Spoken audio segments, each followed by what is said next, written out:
what do we have here? Jesse Owens, a black athlete that defeated Germany in the 1936 Olympics in Germany. Man, he like set the tone right at a time where Germany thought, and a lot of the world thought that white men were more superior in everything, smarts, athleticism, you name it. And then he go there and he wins. He comes back home to Ohio where he was originally from.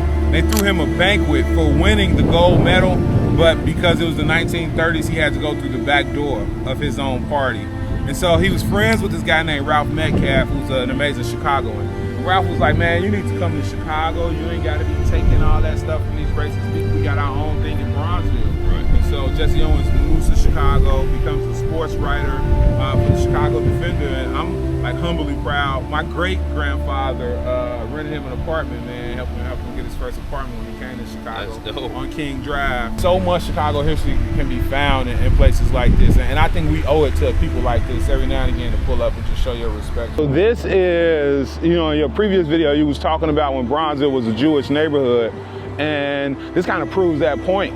Because look, you see Stars of David, you see Yiddish, you see Hebrew. Everything on the other side of this gate is the Jewish section of Oakwood Cemetery. You have to be Jewish to tend to the graves. Ida B. Wells, her married name was Ida B. Wells Barnett. She's married to Ferdinand Barnett. Right. He's about the 4th black person ever to pass the bar in the state of Illinois. He starts Chicago's oldest black newspaper, the Chicago Conservative. She's one of the founders of the NAACP. Starts the first black kindergarten, black kids here in Chicago. She definitely a staunch reason why women got the right to vote. Very much involved in the women's rights. Probably one of the first black women to attend a presidential nominating campaign. She stayed in Bronzeville, correct? Yeah, her address was 3634 South King Drive. Mayor Harold Washington, who's Chicago's first black mayor. And a lot of people forget about the other amazing stuff he did. He's a United States Congressman. He's an Illinois State Senator.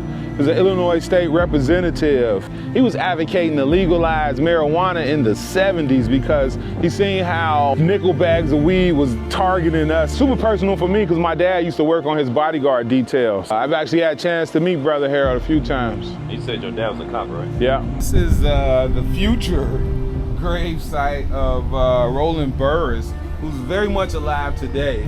He's actually the nephew of Mahalia Jackson. Mahalia Jackson, of course, invents gospel music.